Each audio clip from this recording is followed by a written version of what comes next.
ഒരു ഈരടി ഉദ്ധരിച്ചുകൊണ്ട് തുടങ്ങാം എന്ന് വിചാരിക്കുകയാണ്. മന്ത്രം പഠിച്ചവൻ തന്ത്രി, തന്ത്രം പഠിച്ചവൻ മന്ത്രി എന്നാണ്. ഇത് കുഞ്ഞുണ്ണി മാഷ എഴുതാമെന്ന് എനിക്ക് തോന്നുന്നത്. ഈ മന്ത്രം പഠിച്ചവർക്ക് തന്ത്രിയാവാനേ പറ്റുള്ളൂ, തന്ത്രം പഠിച്ചവർക്ക് പകരം മന്ത്രിയാവാൻ പറ്റുള്ളൂ.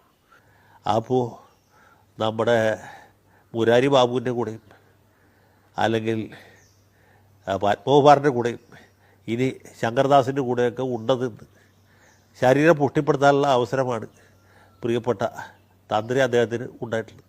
ഇത്തവണത്തെ മകരവിളക്കിൻ്റെ ഒരു പ്രത്യേകത, ഈ പഴയ ദേവസ്വം ബോർഡ് പ്രസിഡൻറ്റും ദേവസ്വം കമ്മീഷണറും ദേവസ്വം ബോർഡ് മെമ്പറും ദേവസ്വത്തിലെ പ്രധാനപ്പെട്ട ഉദ്യോഗസ്ഥരുമൊക്കെ പൂജപ്പുര ജയിലിൽ കിടന്നുകൊണ്ട് ടി വിയിലായിരിക്കും മകരവിളക്ക് കാണുന്നത്. താന്ത്രികം അവരുടെ കൂടെ ഉണ്ടാവും.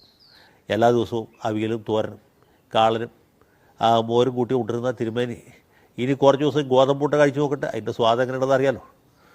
അപ്പോൾ അദ്ദേഹത്തിന് അങ്ങനെ ഒരു അവസരം കൈവന്നത് സാക്ഷാൽ ഭഗവാൻ ധർമ്മശാസ്താവിൻ്റെ അനുഗ്രഹം കൊണ്ടായിരിക്കും എന്ന് ഞാൻ വിചാരിക്കുന്നു. സ്വാമിയെ ശരണമയ്യപ്പ.